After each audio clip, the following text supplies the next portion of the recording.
بسم اللہ الرحمن الرحیم۔ آج ایک اور جان اس شیطانی راستے میں، اس شیطانی قافلے میں چلی گئی، اور یہ زندگی تو ایک مرتبہ ملی ہے، یہ زندگی ایک مرتبہ ملی ہے، اور اگر یہ غلط راستے میں چلی گئی، غلط فیصلہ کر دیا آپ نے، تو پھر پچھتاوا، ایسا پچھتاوا ہوگا کہ پھر کبھی واپسی نہیں ہے۔ تاریخ میں آپ کا نام ہوگا اور ملکی ہیروز کے اندر آپ کو یاد کیا جائے گا، لیکن اللہ کی درگاہ سے راندے ٹھہریں گے۔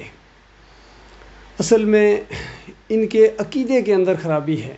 آج ایک سینئر صحافی ہیں، ان کی گفتگو سنی، صابر شاکر کے نام سے ہیں، میرے خیال میں آج کل انگلینڈ میں ہیں، کافی لمبے چوڑے تجزیے کرتے ہیں، اور عمران خان صاحب بھی ان کو بہت پسند کرتے ہیں، وہ بھی عمران خان صاحب کے سپورٹر ہیں۔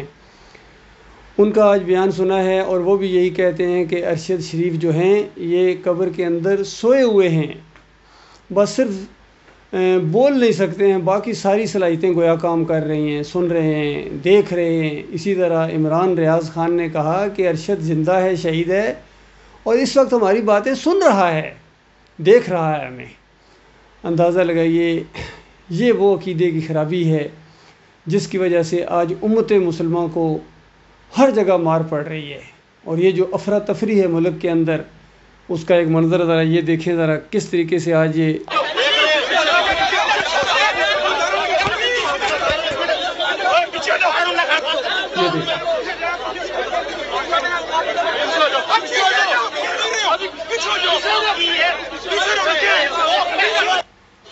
مجھے بڑے افسوس سے کہنا پڑتا ہے کہ آج ایک ایکسیڈنٹ کی وجہ سے ہمیں یہ پوسٹ پون کرنا پڑا۔ ان کی یہ وہ خاتون ہیں جن کو مردوں کے شانہ بشانہ چلنے کا بڑا شوق تھا۔ اتنے ہجوم کے اندر کنٹینر کے ساتھ، اس ٹریلے کے ساتھ ساتھ بھاگی جا رہی تھیں۔ وہ خواتین جن کو اپنے گھروں کے اندر چار دیواری کے اندر ہونا چاہیے تھا، وہ اس شیطانی ماحول کی وجہ سے نکلی ہیں۔ پورے ان مسلمانوں کے اندر اور انسانیت کے اندر آج وہ چیز ہی ختم ہو گئی ہے کہ جس مقصد کے لیے ان کو پیدا کیا گیا تھا۔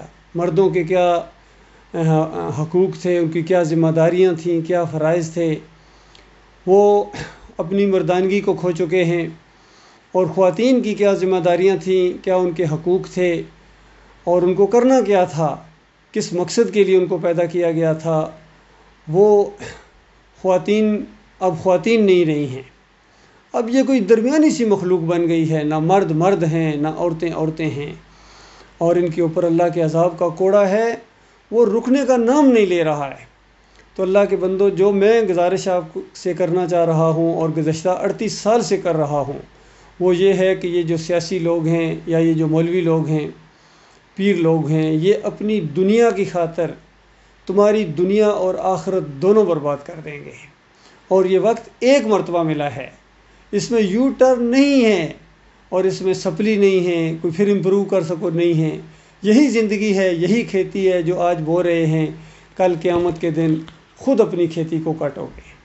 تو لہٰذا عقیدے کی خرابی ہر جگہ نظر آتی ہے۔ دیکھو، بڑے بڑے پڑھے لکھے ہیں، فیصلہ کن رائے رکھتے ہیں ہر مسئلے کے اوپر، سائنس کے ایک ایک نقطے کے اوپر اپنی رائے رکھتے ہیں، ٹیکنالوجی کے یہ ماہر ہیں، میزائل ٹیکنالوجی، ایٹمی ٹیکنالوجی، ڈاکٹر ہیں، کمپیوٹر سائنسز پڑھے ہوئے ہیں، کمانڈو دستے ہیں، لیکن ایمان عقیدے کی کوئی پرواہ نہیں ہے، نہ سمجھ ہے، اور جن کو سمجھ ہے وہ بھی بس سر نیچے کیے ہوئے دبا کے چلو جی اب کیا کریں، اب کچھ نہیں ہو سکتا جی، اب اس دہارے کے ساتھ چلنا پڑے گا۔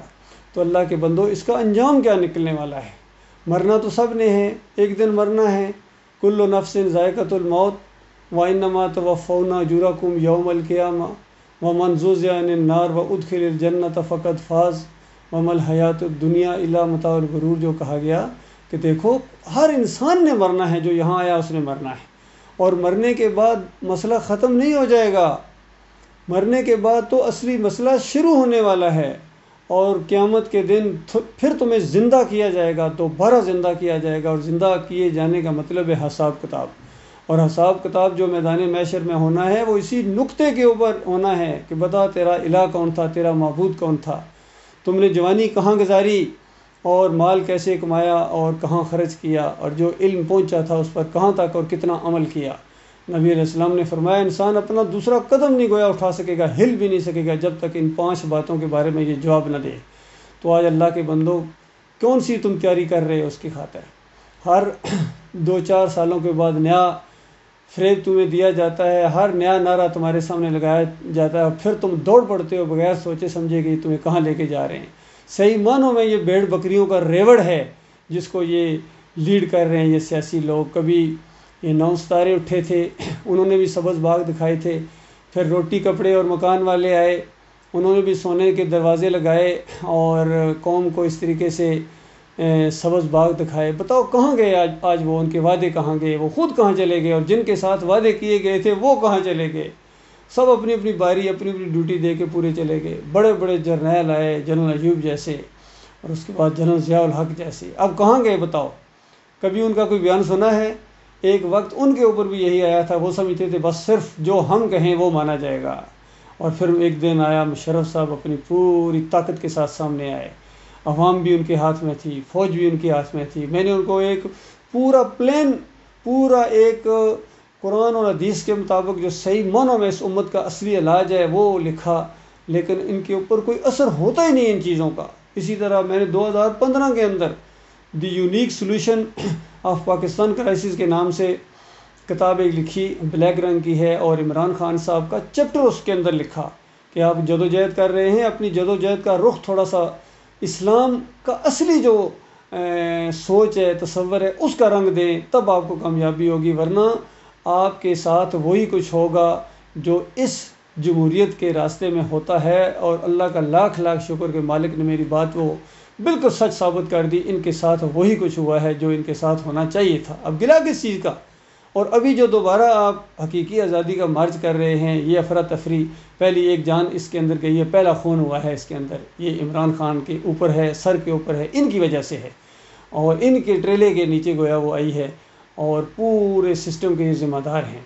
اور قوم کی حقیقی رہنمائی کرنے کی بجائے ان کو پھر اسی دلدل کے اندر، حقیقی غلامی کے اندر یہ جکڑ رہے ہیں۔ یقین حقیقی غلامی، حقیقی جو آزاد ہوتا ہے وہ مومن ہوتا ہے، یقین کیجئے اس کو حقیقی آزادی ملتی ہے، اور وہ جا کے آگے جا کے جب مرے گا اس کے لیے اللہ تعالیٰ نے جنتیں تیار کر کے رکھے ہوئے ہیں۔ ابھی صابر شاگر کا ایک میں نے پھر وہ سنا ہے، وہ کہتے ہیں ہمیں موت کا کوئی ڈر نہیں ہے، ہم تو بالکل خوشی کے ساتھ آگے چلے جائیں گے۔ خوشی کے ساتھ تو جائیں گے، لیکن آگے جب جائیں گے تو پھر آپ کو پتہ چلے گا آگے کیا ہے، اللہ کے لیے کیا کیا ہے اور دنیا کے لیے کیا کچھ کرتے رہے ہیں۔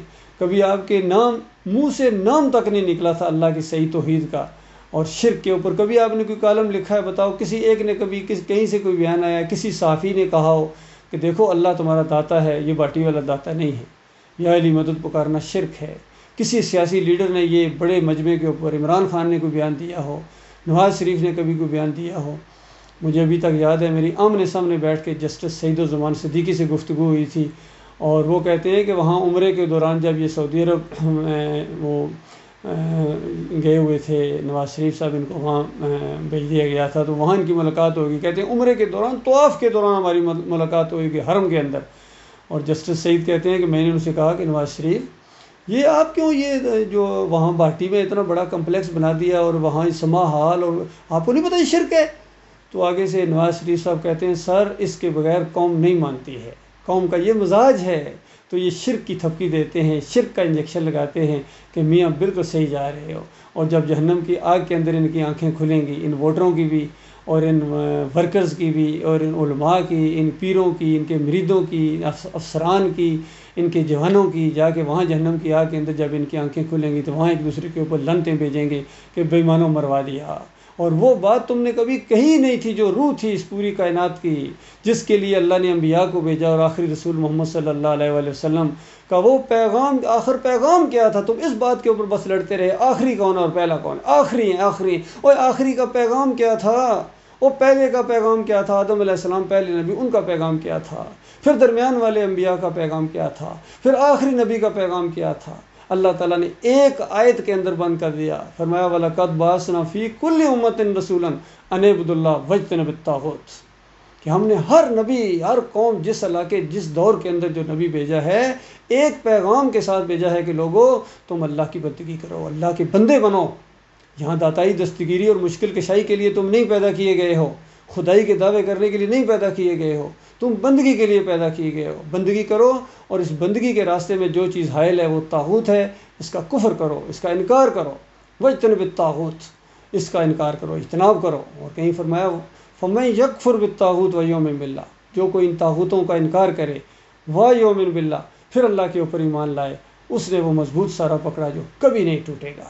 اللہ کے بندوں، یہ تمہارے لیڈر، یہ سیاسی لیڈر ہوں یا دوسرے لیڈر ہوں، یہ طاغوت کی حیثیت رکھتے ہیں، کیونکہ یہ اللہ کے راستے سے تمہیں روک رہے ہیں، اللہ کی بندگی سے روک کر تمہیں شیطان کی بندگی کی طرف لے جا رہے ہیں۔ یہ جمہوریت کا سارا نظام ہے، یہ خالص شیطان کی بندگی ہے، یہ مشرکانہ نظام ہے۔ اللہ کے بندوں، اپنے اسلام کی طرف واپس لوٹو۔ صحابہ کرام کس انداز سے اٹھے تھے، بتاؤ یہ جمہوریت تھی؟ اس طرح ووٹوں کا نظام ہوا تھا؟ چند صاحب رائے لوگ ہوتے ہیں، سمجھدار قسم کے جو معاشرے کے لوگ ہوتے ہیں، وہ آپس میں مشورے کے ساتھ، اور جس انداز سے بھی سارے یہ پہلے خلیفہ بنے ہیں، ابو بکر صدیق رضی اللہ تعالیٰ عنہ، پھر عمر بن خطاب آئے ہیں رضی اللہ تعالیٰ عنہ، پھر عثمان رضی اللہ تعالیٰ عنہ، پھر اس کے بعد جیسا بھی معاملہ ہوا ہے، اختلافات بھی ہوئے ہیں، لیکن عقیدے کی کوئی خرابی نہیں ہوئی ہے، اور 2-3 صدیوں تک عقیدے کے اندر کوئی پریشانی نہیں آئی۔ بادشاہی دور بھی آیا، کس شان اور شوکت کے ساتھ آیا، مسلمانوں کا رعب اور دبدبہ تھا، کیونکہ ایمان کی وجہ سے تھے اللہ کے بندوں۔ آج ان کا کوئی رعب اور دبدبہ نہیں، ایٹمی قوت ہونے کے باوجود تمہارا کوئی رعب اور دبدبہ نہیں ہے۔ تمہارا حال کیا ہے اللہ کے بندوں؟ کمانڈو دستے تمہارے پاس، اور کتنی یوتھ پاور تمہارے پاس ہے، سونے کے پہاڑ ہیں یہاں تمہارے عربوں کے پاس، تیل کے ذخائر ہیں، لیکن ذلت اور خواری پیچھے نہیں ہٹ رہی ہے۔ اس کی وجہ یہ ہے کہ ایمان کے اندر خرابی ہے، شرک ہے۔ اللہ کے بندوں، اسی حالت میں جو مرتا جا رہا ہے آگ میں، جو مرتا جا رہا ہے آگ میں، دنیا پوری آپ کو شہید کہے، پوری دنیا آپ کے اوپر پھولوں کی چادریں چڑھا دے، پوری دنیا گٹھی ہو کے تمہارے جنازے پڑھے، اور پوری دنیا کے مفتی متفقہ طور پر یہ فیصلہ کریں کہ یہ شہید ہیں، اللہ جانتا ہے تم اللہ کے راستے کے شہید نہیں ہو۔ ہاں، جمہوریت کے راستے کے شہید ہو، کوئی بریلویت کے راستے کا شہید ہے، کوئی اہل حدیثیت کے راستے کا شہید ہے، کوئی دیوبندیت کے راستے کا شہید ہے، کوئی شیعہ ازم، کوئی صوفی ازم، یہ سارے کوئی اپنے ملک کے راستے کا شہید ہے، اپنی قوم کے راستے کا شہید ہے، کسی زبان کی وجہ سے وہ لڑا ہے اس کا شہید ہے، علاقے کی وجہ سے، لیکن اللہ کے راستے کے یہ شہید نہیں ہے۔ اللہ کے راستے کا وہ شہید ہے جو الہکم الہ واحد کی دعوت اٹھائے، لا الہ الا هو الرحمن الرحیم، کہ لوگوں تمہارا ایک مالک ہے، تمہارا ایک داتا ہے، تمہارا ایک دستگیر ہے، اس کے علاوہ کسی اور کی طرف تم رکوع نہ کرو، سجدے نہ کرو، پکارے نہ لگاؤ، واسطے وسیلے نہ دو۔ آج سارے شرک کے اندر مبتلا ہو گئے۔ ایک بھٹی صاحب کوئی ہیں، وہ دعا مانگ رہے تھے جب تک یہ خبر آئی تھی، کہ کہتے ہیں کہ یا اللہ تجھے غفور و رحیم ہونے کا واسطہ، تجھے اپنے حبیب کا واسطہ کہ یہ خبر جھوٹی ہو۔ سارے، وہ حقیقت ٹی وی والے ہوں یا عمران ریاض ہوں، جتنوں کو میں نے سنا، یقین کیجیے سب کے عقیدے کے اندر خرابی ہے، سوچ کے اندر خرابی ہے، ایمان کے اندر خرابی ہے۔ باقی بڑے بڑے قابل ہیں، بڑے بڑے شعلہ بیان ہیں، مقرر ہیں، لیکن ایمان کی طرف کوئی پرواہ نہیں ہے ان کو یقین کی۔ اور وہ مالک عرش پر بیٹھا ہو، تمہیں دیکھ رہا ہے، وہ تمہارے سارے الفاظ لکھوا رہا ہے، فرشتے ایک ایک لفظ لکھ رہے ہیں، تمہاری ڈیلی رپورٹیں اوپر جا رہی ہیں، اور تمہارے نامہ اعمال وہاں محفوظ ہو رہے ہیں، اور یہی کتابی شکل میں، کارڈ کی شکل میں تمہارے ہاتھ میں پکڑا دیا جائے گا، یہ کچھ کرتے رہے ہو، تو اس وقت کیا بنے گی؟ واپسی نہیں ہوگی۔ میں آپ کا بھائی ہوں، میں کوئی سیاسی لیڈر نہیں ہوں، میں ایک ووٹ بھی پوری زندگی ہو گئی میں نے ایک ووٹ کاسٹ نہیں کیا کسی جماعت کو، نہ ہی کسی سیاسی جماعت کے ساتھ میرا تعلق رہا ہے، اور نہ ہی آئندہ کبھی رہے گا، اور نہ ہی میں کوئی مولوی ہوں، نہ پیر ہوں، میں فوجی افسر ہوں الحمدللہ۔ 7 پنجاب ریجمنٹ میری، آج سے 38 سال پہلے میں نے یہی بات ان کے اندر سے، ایمان کی بات، توحید کی بات، کہ یہ بات مانو، یہ نعرہ حیدری دم دم علی علی کہنا چھوڑ دو، شرک ہے یہ، اللہ کے ساتھ شریک ٹھہرانا ہے، یہ علی رضی اللہ عنہ کا راستہ نہیں ہے۔ وہ تو اللہ اکبر پکارا کرتے تھے، سارے صحابہ اللہ اکبر پکارا کرتے تھے، تو یہ بات سمجھنے کی بجائے انہوں نے اپنے اندر سے مجھے نکال دیا۔ مجھے اس کا مسئلہ نہیں ہے، میں تو صرف آپ کو ایمان کی دعوت دے رہا ہوں کہ مجھے نکالنے سے یا کوئی اور معاملے کرنے سے تمہیں کیا بچ جاؤ گے، یا اس کے بعد کیا وہ شرک ایمان بن جائے گا، یا ایمان جو ہے وہ کوئی کفر بن جائے گا، شرک بن جائے گا۔ آپ نے اپنا نقصان کیا ہے، اور ایسے لگتا ہے اسی چیز کی سزا تمہیں مل رہی ہے، اسٹیبلٹی آ ہی نہیں رہی ہے تمہاری، کتنے لاشیں اٹھاتے ہو، ہر روز تمہاری لاشیں آتی ہیں، تو یہ اسی کی سزا تو نہیں کہیں مل رہی۔ کبھی سوچو اللہ کے بندو، کوئی سننے کے لیے تیار نہیں یہاں، بالکل جس کی لاٹھی اس کی بھینس والا معاملہ ہو رہا ہے۔ لیکن یاد رکھنا اس کا انجام بہت خوفناک ہے۔ وہ اللہ کی عدالت جب لگے گی نہ وہاں رشوت چلتی ہے، وہ عدالت صحیح معنوں میں اس کے اوپر کسی پارٹی کا پریشر نہیں ہوگا، کوئی اس کو دبا نہیں سکے گا، مالک فیصلہ کرے گا، ایمان اور عقیدے کے اوپر فیصلہ ہوگا، کسی کی سفارش نہیں چلے گی، اور کسی کی وہاں جو ہے دوستی کام نہیں آئے گی، دولت کام نہیں آئے گی، کوئی چودراہٹ کام نہیں آئے گی، افسری کام نہیں آئے گی۔ وہاں قائم آئے گا تو ایمان خالص آئے گا۔ شفاعت اور سفارش کا جو معاملہ ہے وہ بھی اسی کی ہوگی جس کی عقیدے کے اندر خرابی نہیں ہے، جس کے عقیدے کے اندر خرابی ہوگی، جو شرک کرتا ہوگا، اس کے لیے کسی کو اجازت نہیں دی جائے گی کہ اس کو کہا جائے یا اللہ اس کو معاف کر دے۔ کیسا خوفناک انجام ہوگا اللہ کے بندوں، اس خوفناک انجام سے اللہ تعالیٰ اپنی پناہ میں رکھے۔ اللہ اپنی باتوں کو تحمل کے ساتھ سنا ہے، میں دعا گو ہوں اللہ تعالیٰ آپ کو ایمان خالص کی سمجھ عطا فرمائے۔ اپنے دوست اور دشمن میں تم فرق کرو اور ان فریب کاروں کی بات میں نہ ہو۔ اللہ کے بندوں اپنے بچوں کو مت مرواؤ، یہاں جو بھی مرتا جائے گا، ابھی یہ خاتون مری ہیں، آگے جا کے پتہ نہیں کتنے مریں گے، یاد رکھنا یہ اللہ کے راستے کے شہید نہیں ہیں، بالکل میں صاف کہہ رہا ہوں، آنکھوں میں آنکھیں ڈال کے کہہ رہا ہوں، کسی غلط فہمی میں نہ رہنا۔ یہ جان خالص تمہاری جمہوریت کی خاطر جائے گی، اور جمہوریت ایک شیطانی نظام حکومت ہے، اس کی جو بھی حمایت کرے گا، اس کا ساتھ دے گا، وہ شیطان کا ساتھ دینے والا ہے، وہ اللہ کے دین کا ساتھ دینے والا نہیں ہے۔ جمہوریت کا مطلب اللہ کا دین اب نہیں آ سکتا، یہ جمہوریت آئے گی۔ سارے اس بت کی پالش کرتے ہیں، بوٹوں کی پالش کا تو ذکر کرتے ہیں عمران خان صاحب کے، بوٹوں کی پالش کرتا ہے فلاں، اور خود جمہوریت کے بت کی جو پالش کرتے ہیں، اس کو اور چمکانے کی کوشش، جو آتا ہے اسی کو چمکاتا ہے، اور جو وقتی طور پر اس کو توڑتا ہے وہ بھی آتا ہے کہ میں اصلی اب بت لاؤں گا پھر اس کو چمکاؤں گا۔ اس انداز سے یہ ان کی زندگیاں گزرتی جا رہی ہیں، وقت کم ہو رہا ہے، برف کی طرح یہ زندگی پگھلے جا رہی ہے، تو یہ اگر ختم ہوگی کسی بھی ٹائم ختم ہو سکتی ہے، اندر جو سانس گیا ہے وہ باہر آنے کی گارنٹی نہیں ہے، تو اتنے بڑے رسک کے اوپر کھڑے ہو، اور اگر اس ایک دفعہ موت آ گئی تو پھر اس کے بعد دوبارہ تو نہیں واپس آ سکو گے۔ اللہ تعالیٰ غور و فکر کرنے کی توفیق عطا فرمائے۔